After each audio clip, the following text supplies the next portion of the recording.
ओम शांति। अव्यक्त मुरलियों की श्रृंखला में आज हम प्यारे बाप दादा के 15/3/1972 के मधुर महावाक्य सुनेंगे। हेडिंग है त्याग और भाग्य। बाबा ने कहा, अपने को त्याग तपस्वी मूर्त समझते हो। सबसे बड़े ते बड़ा मेहनत का त्याग कौन सा है? तो सुनाया देह अभिमान। ज्ञान का अभिमान व बुद्धि का अभिमान भी क्यों आता है? पुराने संस्कारों का त्याग भी क्यों नहीं होता है? उसका मुख्य कारण देह अभिमान है। देह अभिमान को छोड़ना बड़े ते बड़ा त्याग है, जो हर सेकंड अपने आप को चेक करना पड़ता है। और जो स्थूल त्याग है वह कोई एक बार त्याग करने के बाद किनारा कर लेते हैं, लेकिन यह जो देह अभिमान का त्याग है वह हर सेकंड देह का आधार लेते रहना है, लेकिन यहाँ सिर्फ रहते हुए न्यारा बनना है। इसी कारण हर सेकंड देह के साथ आत्मा का गहरा संबंध होने के कारण देह का अभिमान भी बहुत गहरा हो गया है। अब इसको मिटाने के लिए मेहनत लगती है। तो अपने आप से पूछो कि सब प्रकार का त्याग किया है, क्योंकि जितना त्याग करेंगे उतना ही भाग्य प्राप्त करेंगे, वर्तमान समय में व भविष्य में भी। ऐसे नहीं समझना कि संगम युग में सिर्फ त्याग करना है और भविष्य में भाग्य लेना है।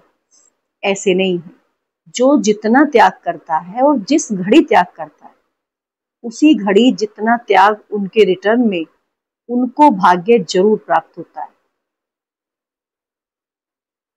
संगम युग में त्याग व प्रत्यक्ष रूप में भाग्य क्या मिलता है यह जानते हो? अभी अभी भाग्य क्या मिलता है? सतयुग में तो मिलेगा जीवन मुक्ति पद। अब क्या मिलता है? आपको अपने त्याग का भाग्य मिलता है। संगम युग में त्याग का भाग्य बड़े ते बड़ा यही मिलता है कि स्वयं भाग्य बनाने वाला अपना बन जाता है। यह सबसे बड़ा भाग्य हुआ ना। यह सिर्फ संगम युग पर ही प्राप्त होता है, जो स्वयं भगवान अपना बन जाता है। अगर त्याग नहीं तो बाप भी अपना नहीं।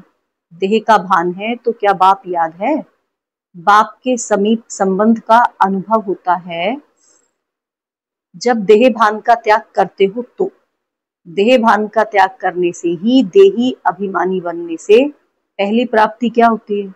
यही ना कि निरंतर बाप की स्मृति में रहते हो, अर्थात हर सेकंड के त्याग से हर सेकंड के लिए बाप के सर्व संबंध का, सर्व शक्तियों का अपने साथ अनुभव करते हो। तो यह सबसे बड़ा भाग्य नहीं? यह भविष्य में नहीं मिलेगा। इसीलिए कहा जाता है यह सहज ज्ञान और सहज राजयोग भविष्य फल नहीं लेकिन प्रत्यक्ष फल देने वाला है। भविष्य तो वर्तमान के साथ साथ बांधा हुआ ही है, लेकिन सर्वश्रेष्ठ भाग्य सारे कल्प के अंदर और कहाँ नहीं प्राप्त करते हो। इस समय ही त्याग और तपस्या से बाप का हर सेकंड का अनुभव करते हो, अर्थात बाप को सर्व संबंधों से अपना बना लेते हो। पुकार यह नहीं करते थे, पुकारते तो कुछ और थे, लेकिन प्राप्ति क्या होगी?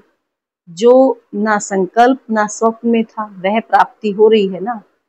तो जो ना संकल्प ना स्वप्न में बात हो वह प्राप्त हो जाए, इसको कहा जाता है भाग्य।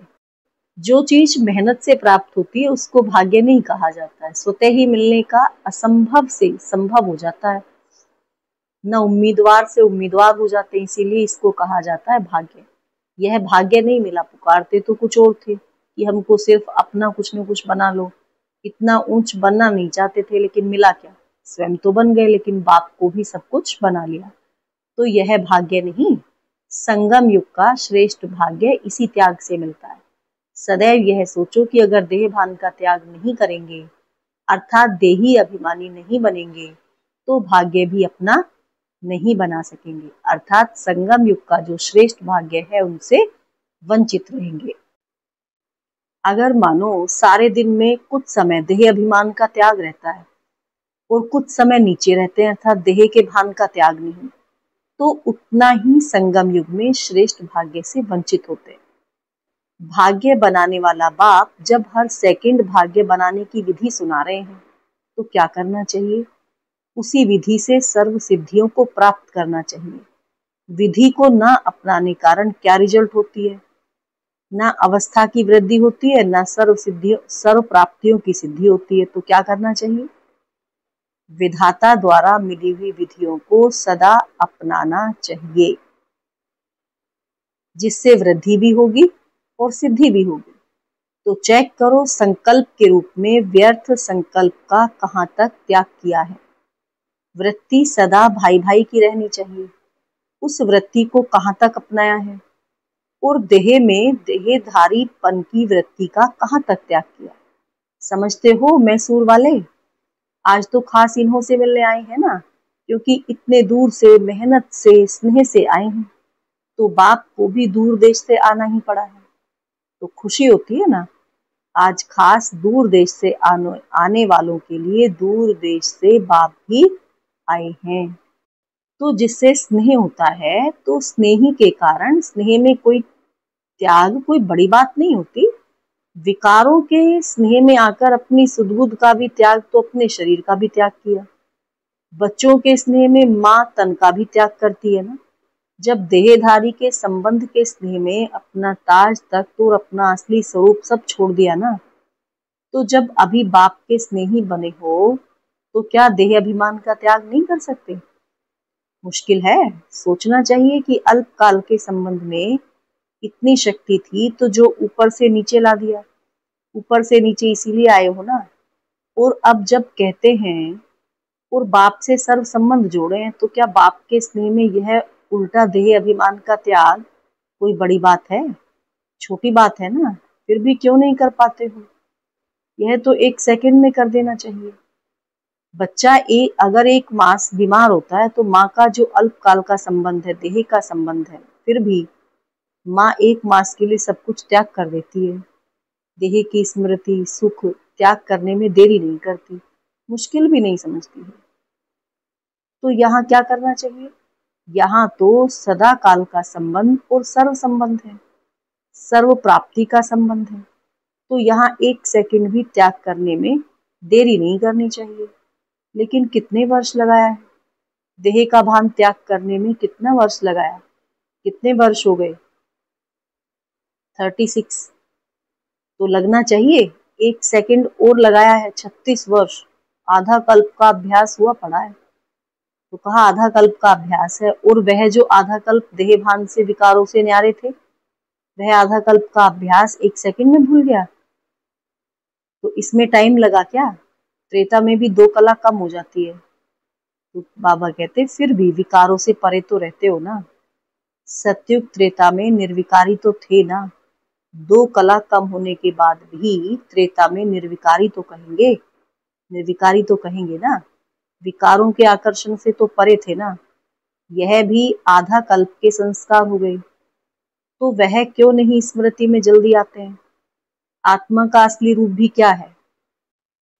आप आत्मा के निजी असली संस्कार व गुण कौन से हैं? वही है ना जो बाप में है। जो बाप के गुण हैं, ज्ञान का सागर, सुख का सागर, शांति का सागर, वह सागर है।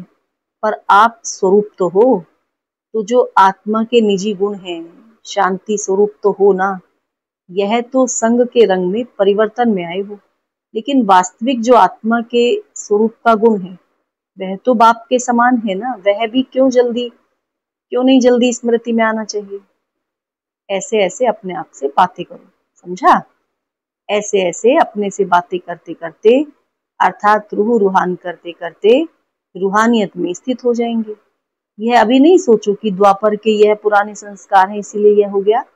यह नहीं सोचो। इसके बजाय यह सोचो कि मुझ आत्मा के आदि संस्कार और अनादि संस्कार कौन से हैं। सृष्टि के आदि में जब आत्माएं आईं, तो क्या संस्कार थे? दैवी संस्कार थे ना। तो यह सोचो, आदि में आत्मा के संस्कार और गुण कौन से थे। मध्य को नहीं सोचो, अनादि और आदि संस्कारों को सोचो। तो क्या होगा कि मध्य के संस्कार बीच बीच में जो प्रज्वलित होते हैं, वह मध्यम हो जाएंगे। मध्यम ढीले को कहा जाता है। कहते हैं ना, इनकी चाल मध्यम है। तो मध्य के संस्कार मध्यम हो जाएंगे, और जो अनादि और आदि संस्कार हैं, वह प्रत्यक्ष रूप में दिखाई देंगे। समझा? सदैव अनादि और आदि को ही सोचो। जैसे संकल्प करेंगे वैसे ही स्मृति रहेगी, और जैसी स्मृति रहेगी वैसी समर्थी हर कर्म में आएगी। इसलिए स्मृति को सदैव श्रेष्ठ रखो। तो अब क्या करेंगे? हर सेकंड के त्याग से हर सेकंड की प्राप्ति करते चलो, क्योंकि यही संगम युग है जो भाग्य प्राप्त करने का है। अभी जो भाग्य बनाया वह सारे कल्प में भोगना पड़ता है, चाहे श्रेष्ठ चाहे नीच, लेकिन यह संगम युग ही है जिसमें भाग्य बना सकते हो। जितना चाहो उतना बना सकते हो, क्योंकि भाग्य बनाने वाला बाप साथ है। फिर यह बाप साथ नहीं रहेगा, ना यह प्राप्ति रहेगी। प्राप्ति कराने वाला भी अब है और प्राप्ति भी अब होनी है। अब नहीं तो कब नहीं। जब भाग्य बनाने वाला बाप साथ है तो फिर तो यह बाप साथ नहीं रहेगा, ना ही प्राप्ति रहेगी। प्राप्ति कराने वाला भी अब है और प्राप्ति भी अब होनी है। अब नहीं तो कब नहीं। यह स्लोगन सदा स्मृति में रखो। यह स्लोगन सदा स्मृति में रखो। स्लोगन लिखे हुए तो रहते हैं ना, यह समझते हो कि यह स्लोगन हमारे लिए है। अगर सदैव यह स्मृति में रहे कि अब नहीं तो कब नहीं, फिर क्या करेंगे? सदैव सोचेंगे जो करना है तो अब कर ले। तो सदा यह स्लोगन स्मृति में रखो। अपनी स्थिति को सदा त्याग और सदा भाग्यशाली बनाने के लिए चेकिंग तो करनी है, लेकिन चेकिंग में भी मुख्य चेकिंग कौन सी करनी है? जिस चेकिंग करने से ऑटोमेटिकली चेंज आ जाए। क्या चेकिंग करनी है? उसके लिए एक स्लोगन है। वह स्लोगन कौन सा है? जो बहुत बार सुनाया है, कम खर्च बाला नशीन। अब कम खर्च बाला नशीन कैसे बनना है? वो लोग तो स्थूल धन में कम खर्च बाला नशीन बनने का प्रयत्न करते हैं, लेकिन आप लोगों के लिए संगम युग में कितने प्रकार के खजाने हैं मालूम है? समय श्वास तो है ही खजाना, समय संकल्प श्वास तो खजाना है ही, लेकिन उसके साथ ही अविनाशी ज्ञान रत्न का खजाना भी है, और पांचवा स्थूल खजाने से भी इसका संबंध है।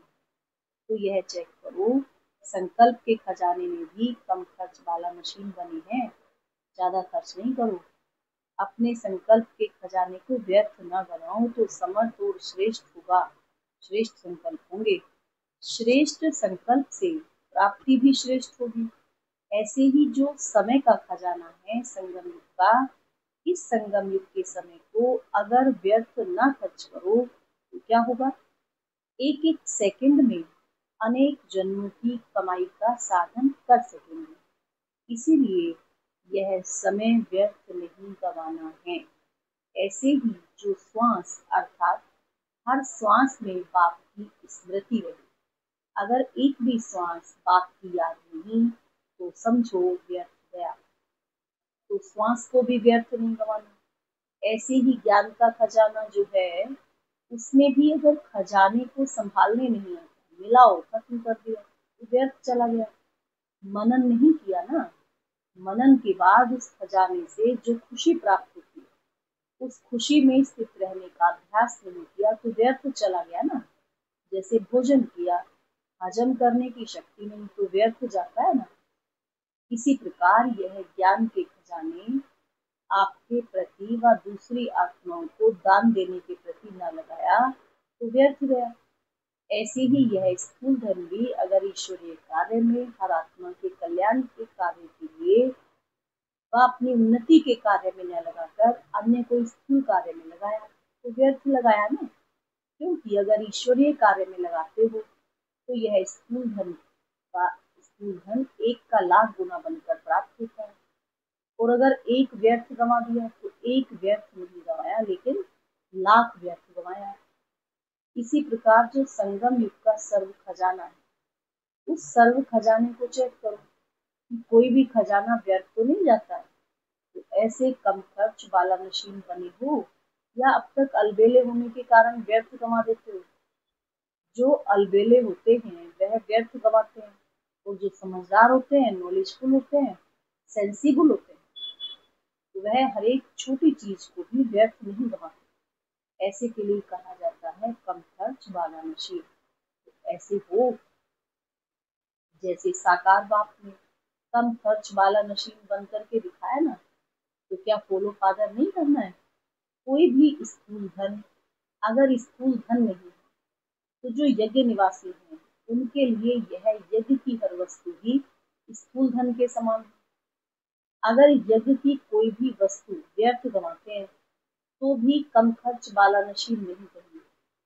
जो प्रवृत्ति में रहने वाले हैं स्थूल धन से अपना पद ऊंच बना सकते हैं, वैसे ही यज्ञ निवासी भी अगर यज्ञ की स्थूल वस्तु कम खर्च वाला नशीब बनकर यूज करते हैं अपने प्रति व दूसरों के प्रति, उनका भी इस हिसाब से भविष्य बहुत ऊंच बनता है।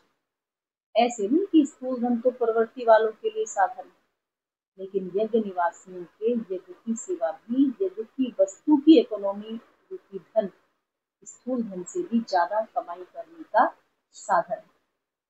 इसीलिए जब यज्ञ की एक भी चीज यथार्थ रूप से लगाते हो व संभाल करते हो, व्यर्थ से बचाव करते हो, तो समर्थी आती है। भविष्य प्राप्ति के लिए व्यर्थ से बचाव किया, अपना भविष्य बनाने की तो प्राप्ति हुई ना।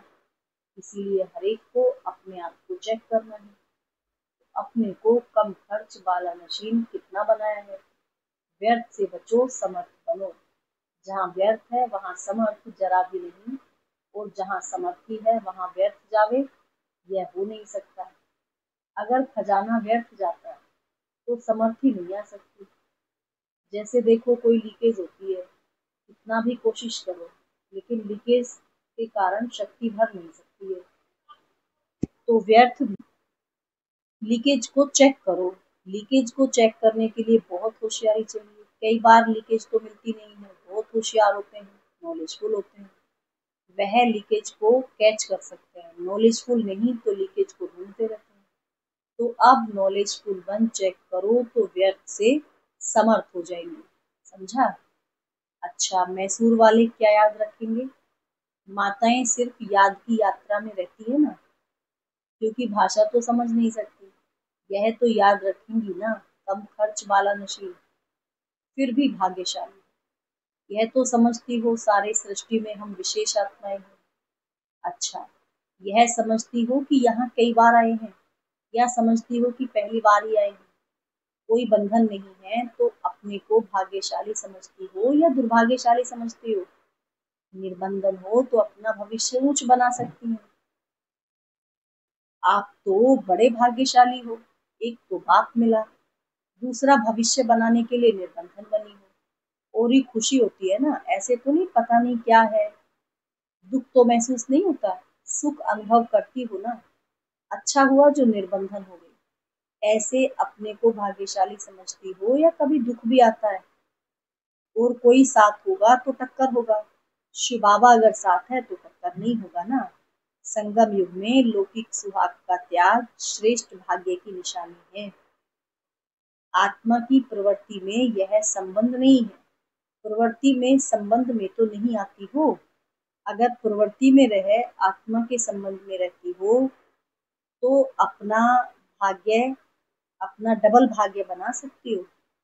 प्रवृत्ति में रहते देह के संबंध से न्यारी रहती हो, तो प्रवृत्ति में रहने वाला ऐसा भाग्य बना रही हो। अच्छा,